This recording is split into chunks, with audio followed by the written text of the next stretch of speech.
Conversations with God, Book 1, Chapter 1.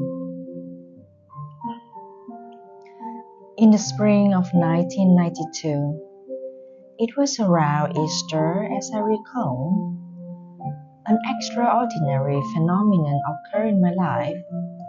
God began talking with you through me.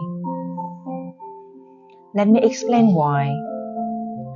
I was unhappy during that period, personally, professionally, and emotionally, and my life was feeling like a failure on all levels. As I had been in the habit for years of writing my thoughts down in letters, which I usually never delivered, I picked up my trusty yellow legal pad and began pouring out my feelings. This time, rather than another letter to another person I imagined to be victimizing me, I thought I'd go straight to the source, straight to the greatest victimizer of them all. I decided to write a letter to God. It was a spiteful, passionate letter, full of confusion, contortions, and condemnations, and a pile of angry questions. Why wasn't my life working? What would it take to get it to work? Why I could not find happiness in relationships? Was the experience of adequate money going to elude me forever? Finally, and most empathetically, what had I done to deserve a life of such continuing struggle? To my surprise, as I scribbled out the last of my bitter, unanswerable questions and prepared to toss my pen aside, my hand remained posed over the paper, as if held there by some invisible force. Abruptly, the pen began moving on its own. I had no idea what I was about to write, but an idea seemed to be coming, so I decided to flow with it. Out came, "Do you really want an answer to all these questions? Or are you just venting?" Interpretation most often misunderstood. And why is that? It is because of what words are. Words are merely utterance, noises that stand for feelings, thoughts, and experience. They are symbols, signs, insignias. They are not truth. They are not the real thing. Words may help you understand something. Experience allows you to know. Yet, there are some things you cannot experience. So I have given you other tools of knowing. And these are called feelings. And so too, thoughts. Now, the supreme irony here is that you have all placed so much importance on the Word of God, and so little on the experience. In fact, you place so little value on experience that when what you experience of God differs from what you have heard of God, you automatically discard the experience and own the words, when it should be just the way around. Your experience and your feelings about a thing represent what you factually and intuitively know about a thing. Words can only seek to symbolize what you know and can often confuse what you know. These, then, are the tools with which I communicate. Yet they are not the methods, for not all feelings, not all thoughts, not all experience, and not all words are from me. Many words have been uttered by others in my name. Many thoughts and many feelings have been sponsored by causes not of my direct creations. Many experiences result from this. The challenge is one of discernment. The difficulty is knowing the difference between messages from God and data from other sources. Discrimination is a simple matter with the application of a basic rule. Mind is always your highest thought, your clearest word, your grandest feeling. Anything less is from another source. Now, the task of differentiation becomes easy, for it should not be difficult even for the beginning student to identify the highest, the clearest, and the grandest. Yet will I give you these guidelines. The highest thought is always that thought which contains joy.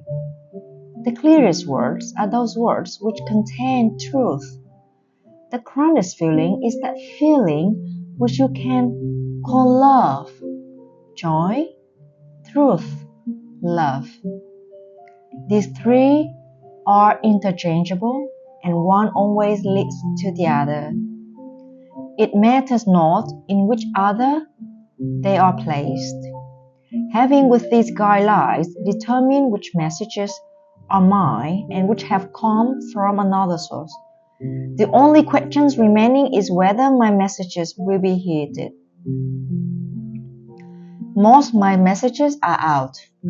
Some because they seem too good to be true. Others because they seem too difficult to follow. Many because they are simply misunderstood. Most because they are not received. My most powerful messenger is experience, and even this you ignore. Especially this you ignore. Your world would not be in its present condition were you to have simply listened to your experience. The result of your not listening to your experience is that you keep reliving it over and over again. For my purpose will not be thwarted, nor my will be ignored. You will get the message, sooner or later. I will not force you to, however, I will never coerce you. For I have given you a free will, the power to do as you choose, and I will never take that away from you ever. And so I will continue sending you the same messages over and over again, throughout the millennia, and to whatever corner of the universe you occupy. Endlessly will I send you my messages until you have received them and held them close, calling them your own. My messages will come in 100 forms, at 1,000 moments, across 1,000,000 years. You cannot miss them if you truly listened. You cannot ignore them once truly heard. Thus will our communication begin in earnest. For the past, you have only talked to me, praying to me, interceding me, beseeching me. Yet now, can I talk back to you, even as I am doing here?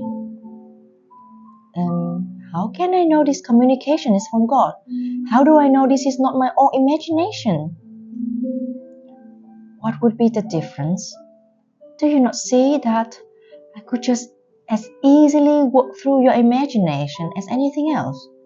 I will bring you the exact right thoughts, words, or feelings at any given moment, suited precisely to the purpose at hand, using one device or several. You will know these words are from me because you, of your own accord, have never spoken so clearly.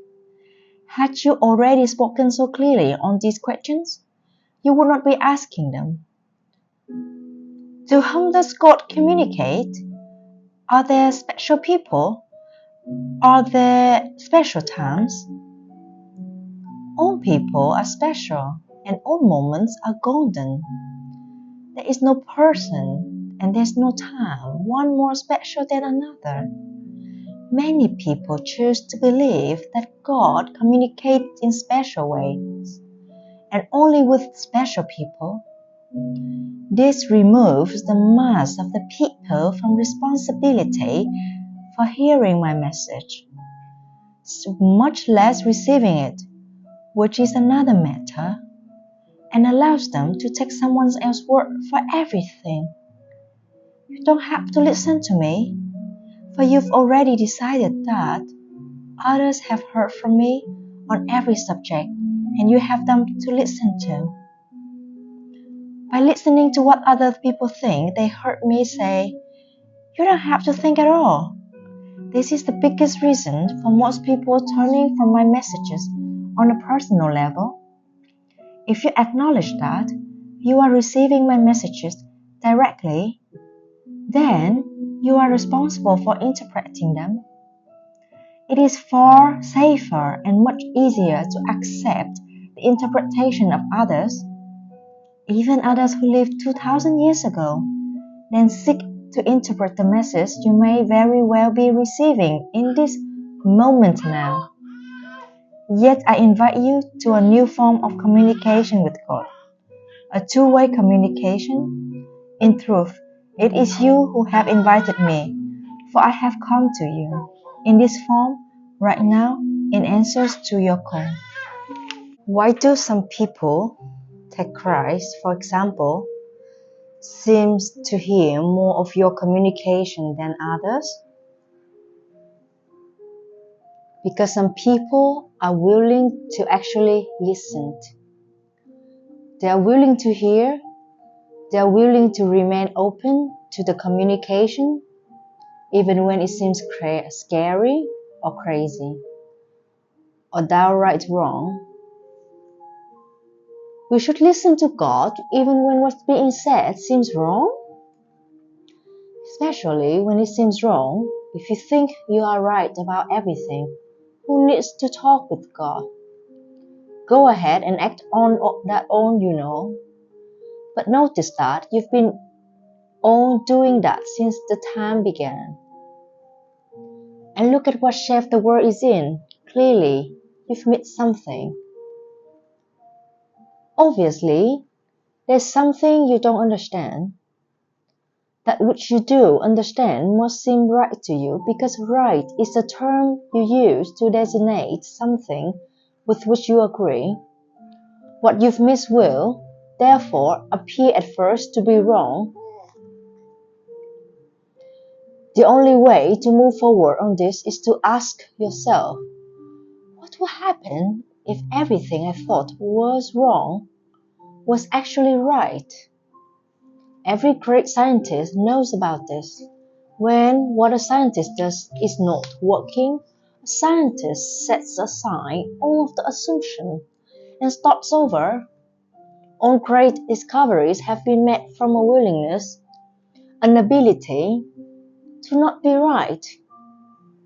And that's what you need here. You cannot know God until you stop telling yourself that you already know God. You cannot hear God until you stop thinking that you already heard God. I cannot tell you my truth until you stop telling me yours. But my truth about God comes from you. Who said so? Others. What others? Leaders, ministers, rabbis, priests, books, the Bible, for heaven's sake. Those are not authoritative sources. They aren't? No. Then what is? Listen to your feelings. Listen to your highest thoughts. Listen to your experience. Whenever any one of these differ from what you've been told by your teacher or read in your books, forget about the words. Words are the least reliable purveyor of truth. There is so much I want to say to you, so much I want to ask. I don't know where to begin. For instance, why is it that you do not reveal yourself? If there really is a God, and you are it, why do you not reveal yourself in a way we can all understand? I have done so, over and over. I'm doing so again right now.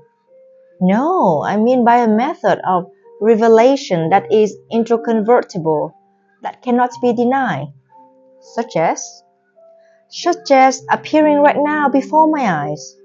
I am doing so right now. Where? Everywhere you look. No, I mean in an incontrovertible way, in a way no man could deny. What way would that be?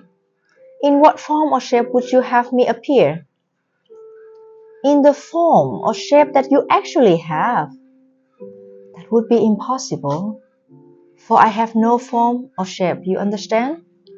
I could adopt a form or shape that you could understand, but then everyone would assume that what they have seen is the one and only form and shape of God, rather than a form or shape of God, one of many. People believe I am what they see me as, rather than what they do not see. But I am the great unseen, not what I cause myself to be in any particular moment. In a sense, I am what I am not. It is from the am notness that I come, and to it always return. Yet when I come in one particular form or another, a form in which I think people can understand me, people assign me that form forevermore. And I should come in any other form to any other people. The first say I did not appear to the second, because I did not look to the second as I did to the first, nor say the same things. So how could I have been me? You see, then it matters not in what form or in what manner I reveal myself.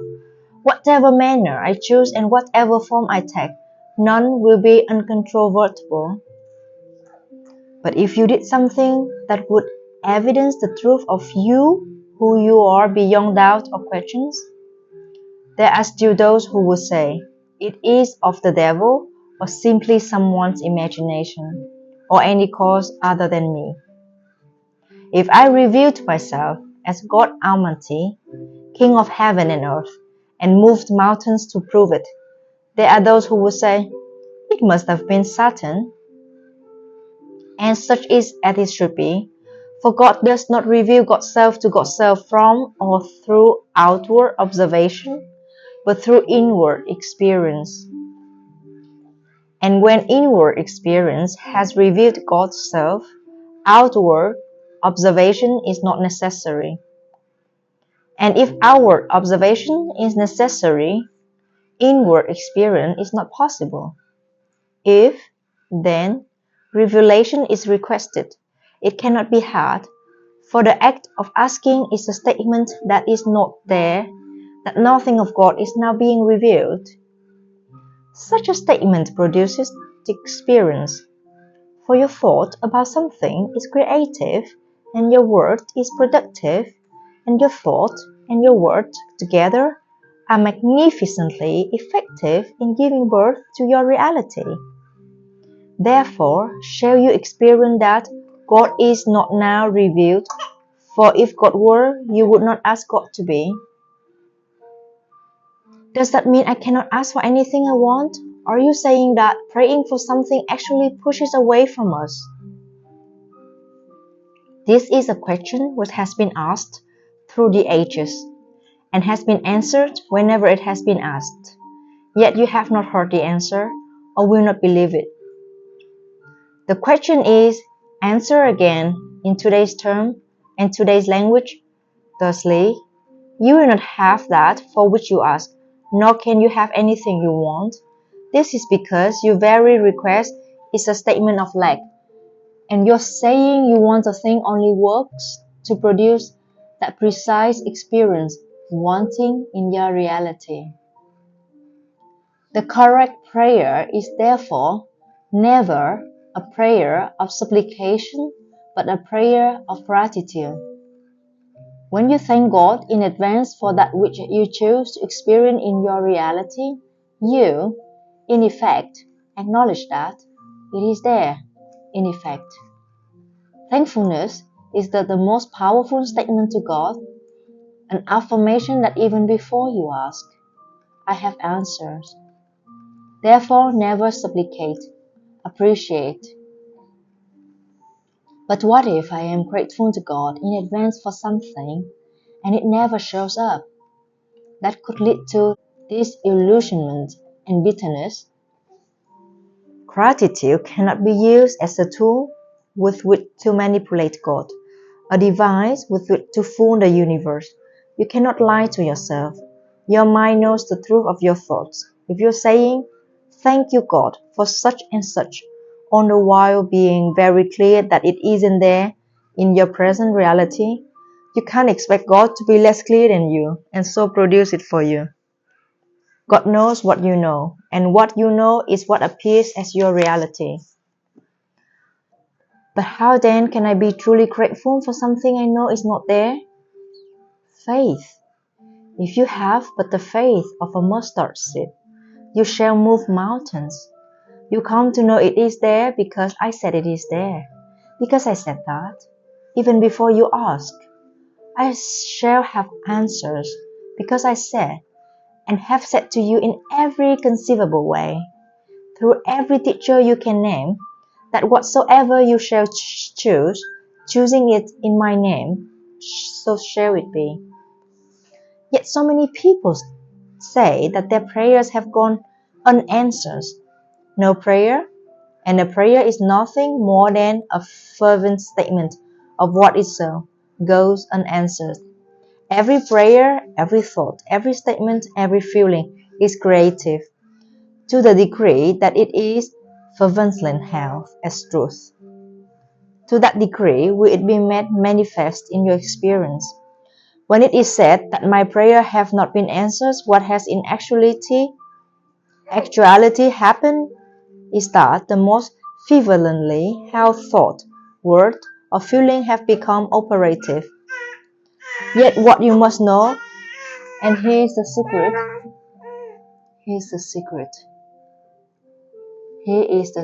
is that always it is the thought behind the thought, what might be called the sponsoring thought, that is the controlling thought.